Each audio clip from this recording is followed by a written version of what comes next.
میں الجھا نہ رہے، اس کا شکار نہ ہو جائے، اور دنیا کے اغراض و مقاصد، لالچ، ہوس کے گھیرے میں نہ آ جائے۔ تو آج کا انسان بھٹک چکا ہے، اپنی اصل کو چھوڑ چکا ہے۔ جس طرح سے انہوں نے پہلے کہا کہ یہ تیری منزل نہیں ہے، جس طرح یہ دنیا کے سنگ و خشت، جو مال و دولت ہے، جواہرات ہیں، جائیدادیں ہیں، یہ تیری اصل منزل نہیں ہے، تیرا یہ اصل کام نہیں ہے۔ تیرا اصل کام، تیرے اصل منزل تو وہ ہے جہاں تُونے سدا رہنا ہے۔ اس دنیا سے جانے کے بعد جہاں پہنچے گا، پھر وہ تیری اصل منزل ہے۔ تو اس کے لیے ہمیں اللہ کے اور رسول کی دی ہوئی تعلیمات اور ہدایت پر چلنا چاہیے، تبھی ہم اپنی اصل منزل تک پہنچ سکیں گے اور کامیاب ہوں گے۔ تو اس شعر میں انسان کو یہی کہا ہے، خاص کر مسلمان کو، علامہ اقبال۔ علامہ اقبال کی شاعری میں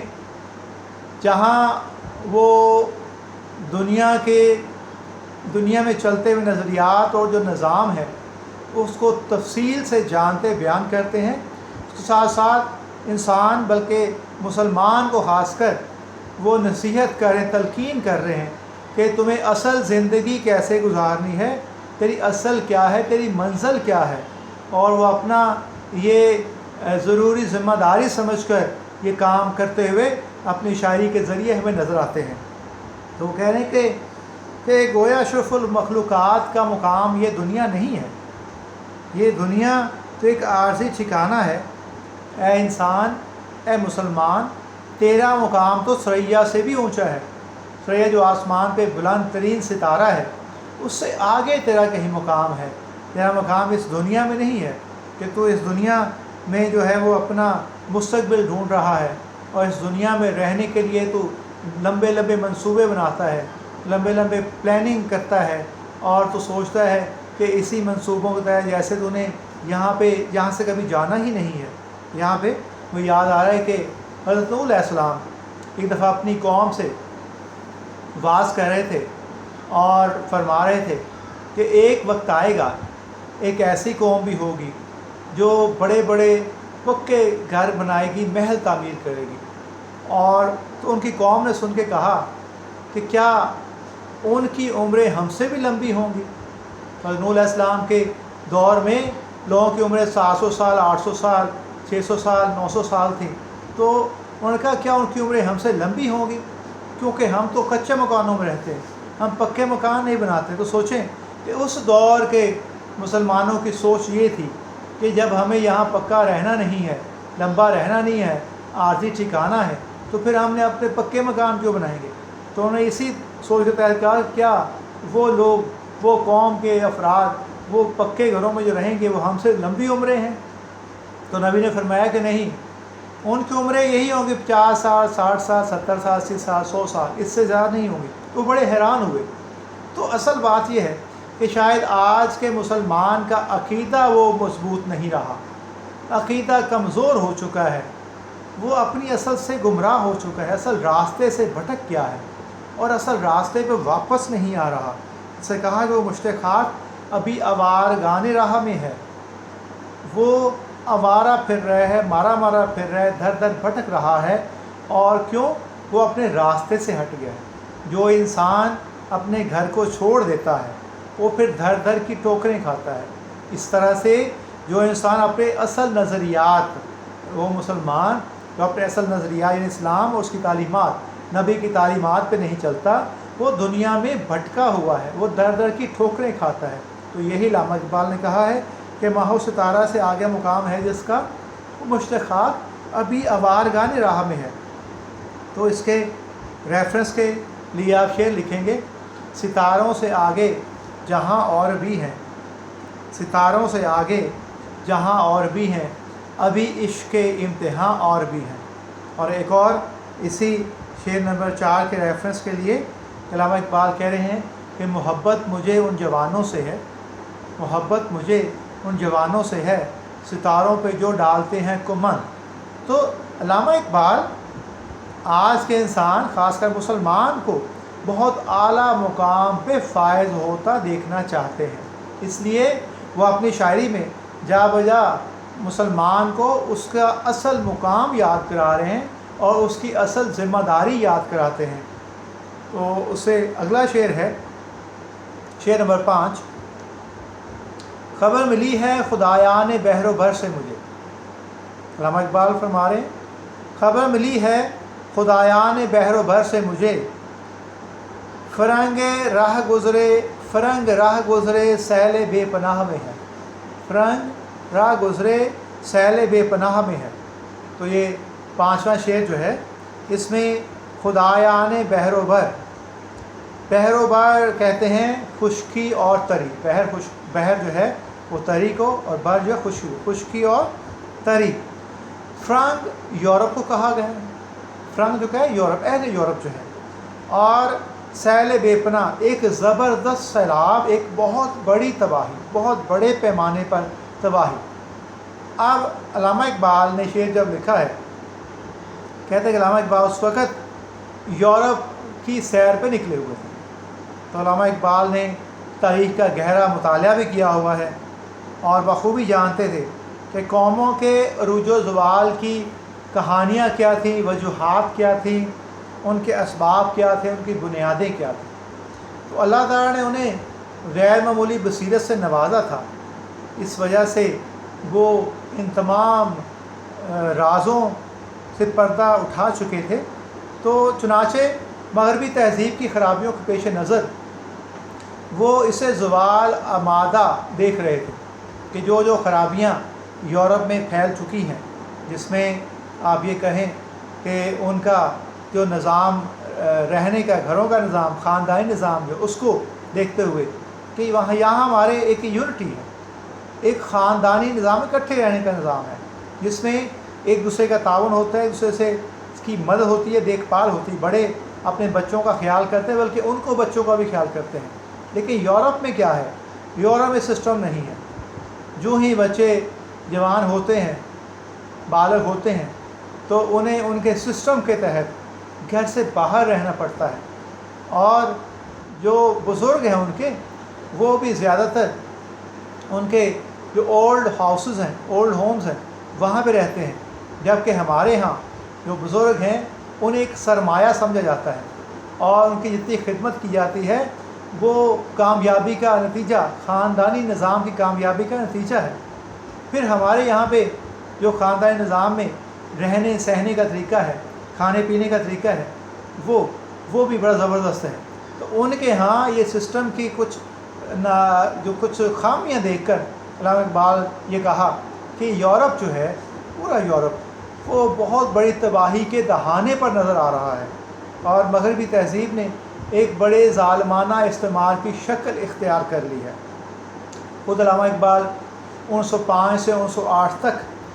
مغرب کی سیر کو نکلے، مغرب میں رہنے کا موقع ملا، ان کو دیکھنے کا، قریب سے دیکھنے کا، اور ان کے جو نظام حکومت ہیں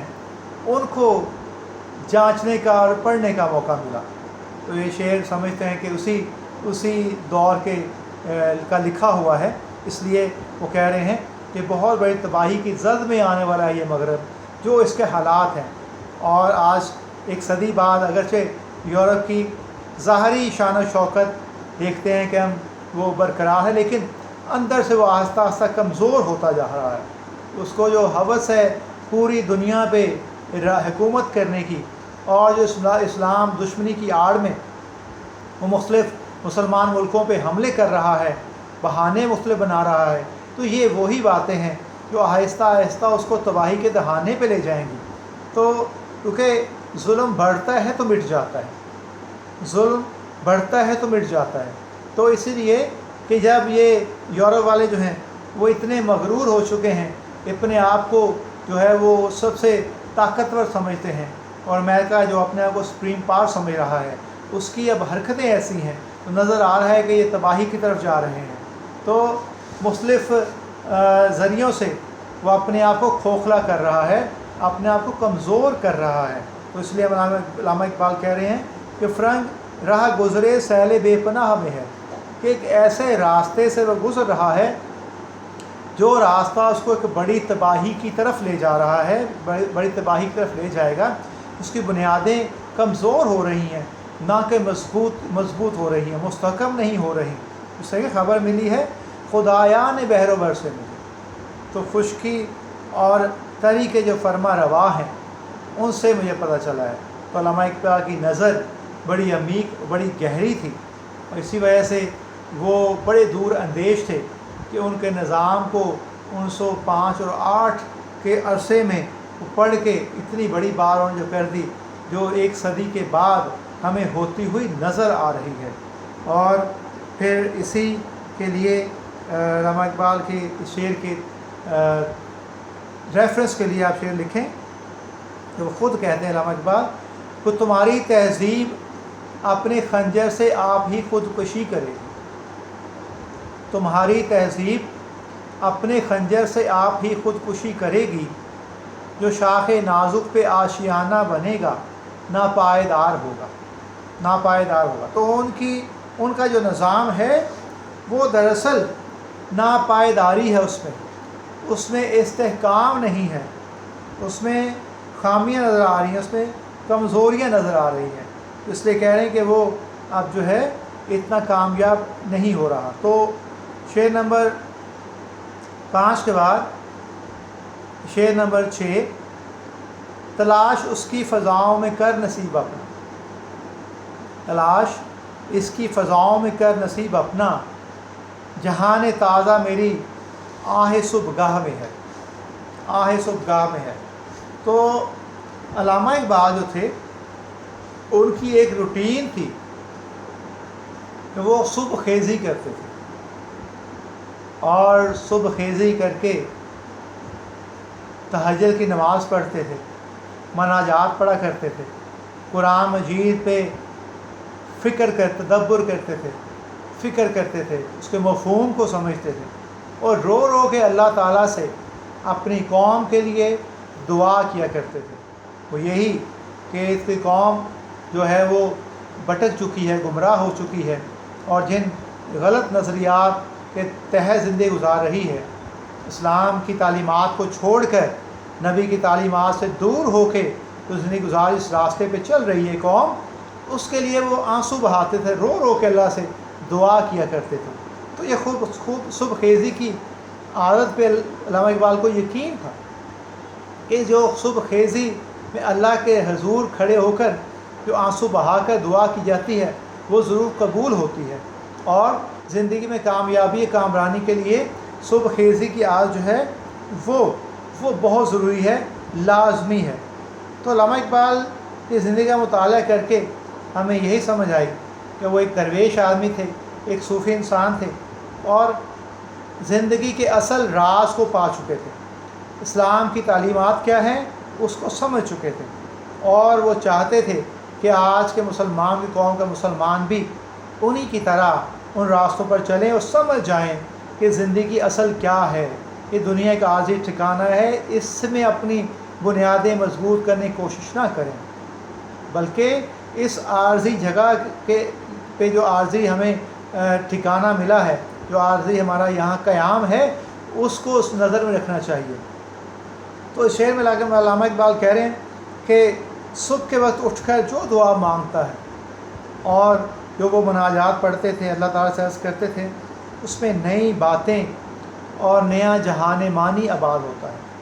اور علامہ اقبال کا یقین تھا کہ ان کی آرزو، ان کے دعائیں تمنائیں جو ہیں وہ پوری ہوں گی، اور وہ اشعار کی صورت میں ڈل گئی ہیں۔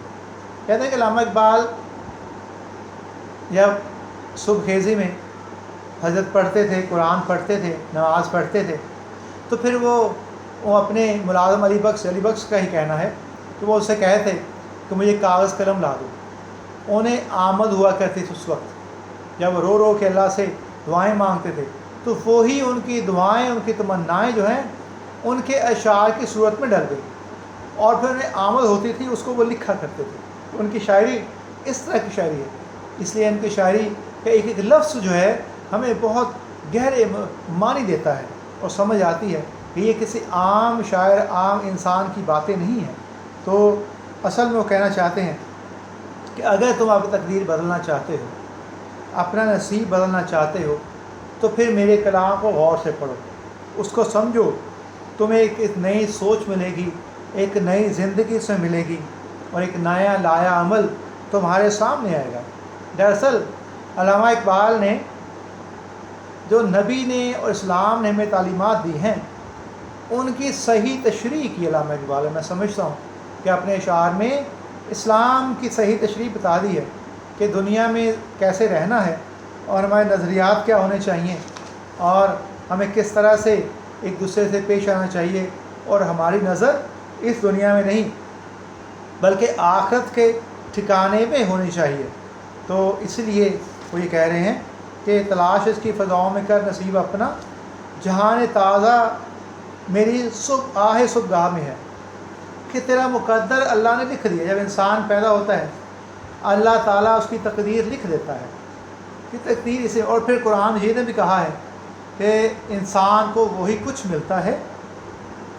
جس کی وہ صحیح کرتا ہے، جس کی وہ کوشش کرتا ہے۔ تو قرآن نے کہہ دیا اب انسان کو اس دنیا میں رہ کر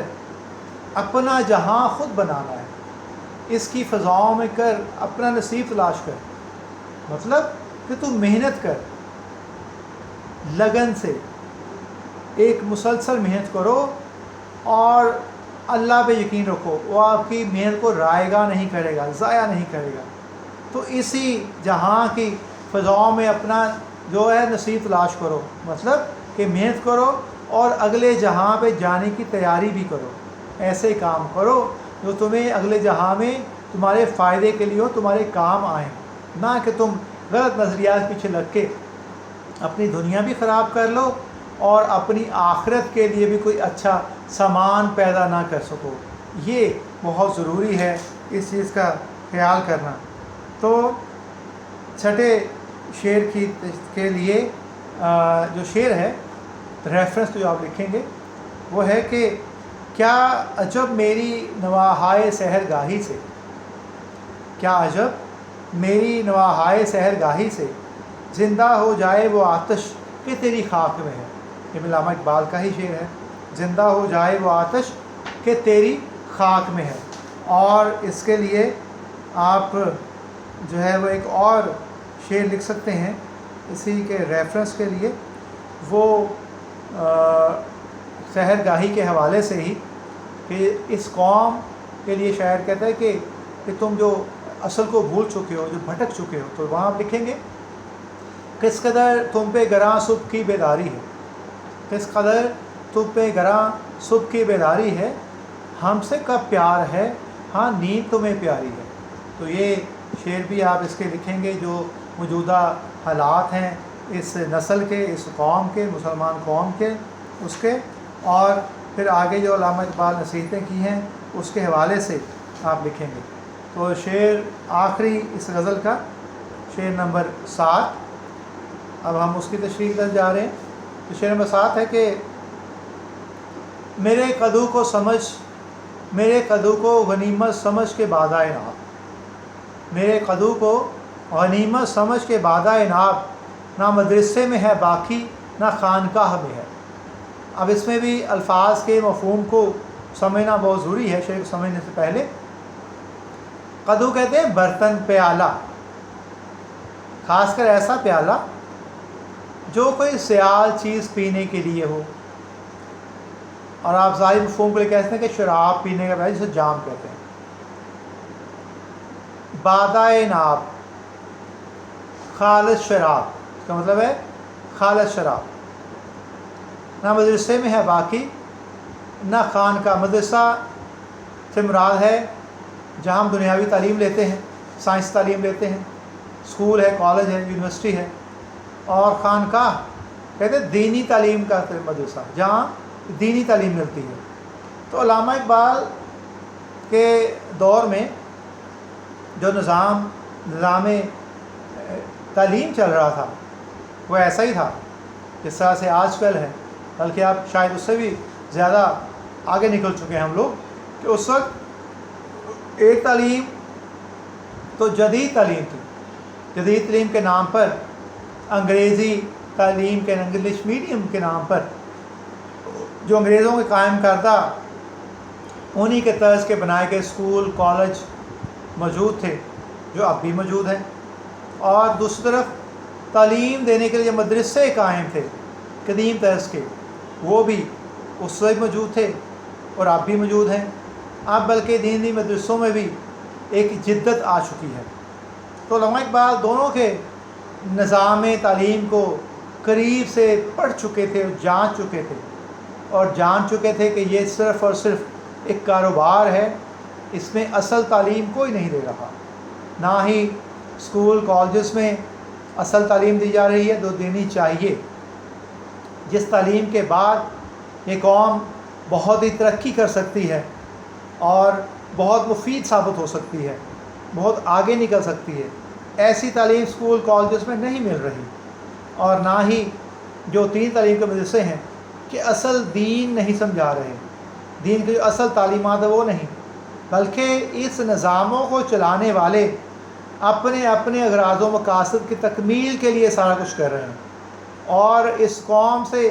جو ہے وہ اس قوم سے پیسہ لوٹ رہے ہیں، اپنا مال بنا رہے ہیں، نہ کہ ان کو کچھ سکھا رہے ہیں۔ تو دونوں پہ جا بجا تنقید نظر آتی ہے۔ تو کہہ رہے میرے قدو کو سمجھ غنیمت سمجھ کے بادہ ناب، میرے برتن سے مراد ہے کہ میرا کلام جس سے میری شاعری ہے، بادہ ناب خالص شراب، خالص نظریات۔ تو علامہ اقبال یہ شعر پڑھ کے لفظی ظاہری سمجھ آتی ہے کہ وہ کہتے ہیں کہ میرے پیالے میں خالص شراب موجود ہے، تم اس کو غنیمت سمجھ کر پی سکتے ہو۔ یہاں خالص سے مراد خالص شراب بادہ ناب سے مراد ہے ان کے تصورات، جو انہوں نے مختلف تصورات دیے ہیں، میں فلسفہ خودی ہے اور فلسفہ عشق، تصور عشق ہے، تصور فقر ہے، فقر کا نظریہ جو دیا ہے، اور جو خوب صبح خیزی کی بات کر رہے ہیں، صبح آگاہی کی بات کر رہے ہیں، ان نظریات کو وہ بادہ ناب کہہ رہے ہیں، اور کہہ رہے ہیں کہ میرے پیالے میں یعنی میرے کلام میں یہ نظریات موجود ہیں، ان کو پڑھو، ان کو سمجھ لو اور ان کو غنیمت سمجھو کہ آپ کے پاس اس دور میں ایسے میں نے کلام دے دیا ہے جس کو سمجھ کے آپ زندگی کو اصل معنی کو سمجھ سکتے ہیں، اور یہ تصورات وہ ہیں جو قوم کی ذہنی اور اخلاقی تربیت کریں گے۔ یہاں اقبال کی یہ تعلیم بھی، یہ تلقین اور نصیحت بھی بجا ہے کہ زندگی کے بارے میں صحیح اور متوازن نقطہ نظر ان کے کلام ہی میں ملے گا، اور اس پر عمل کر کے اپنی تقدیر بدلی جا سکتی ہے۔ اور وہ اپنی نظم جاوید کے نام، ان کی ایک نظم ہے جاوید کے نام، اس نظم میں وہ نوجوان نسل کو مخاطب کر کے کہہ رہے ہیں کہ میں شاخ طاق ہوں، میں شاخ طاق ہوں، میری غزل ہے میرا ثمر۔ پھر سنیں، میں شاخ طاق ہوں، میری غزل ہے میرا ثمر، میرے ثمر سے میں لالہ فام پیدا کر، میرے ثمر سے میں لالہ فام پیدا کر۔ تو ہم دیکھتے ہیں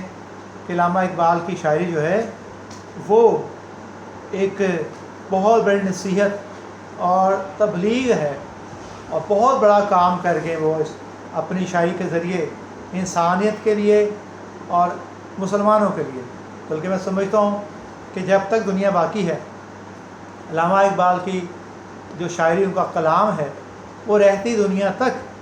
مسلمانوں کو کیا تمام انسانوں کو فائدہ پہنچاتا رہے گا اگر وہ پڑھ کے اس پہ عمل کرنا شروع ہو جاتے ہیں۔ تو آج کے لیے اتنا ہی کافی ہے، اجازت دیجیے، اللہ حافظ۔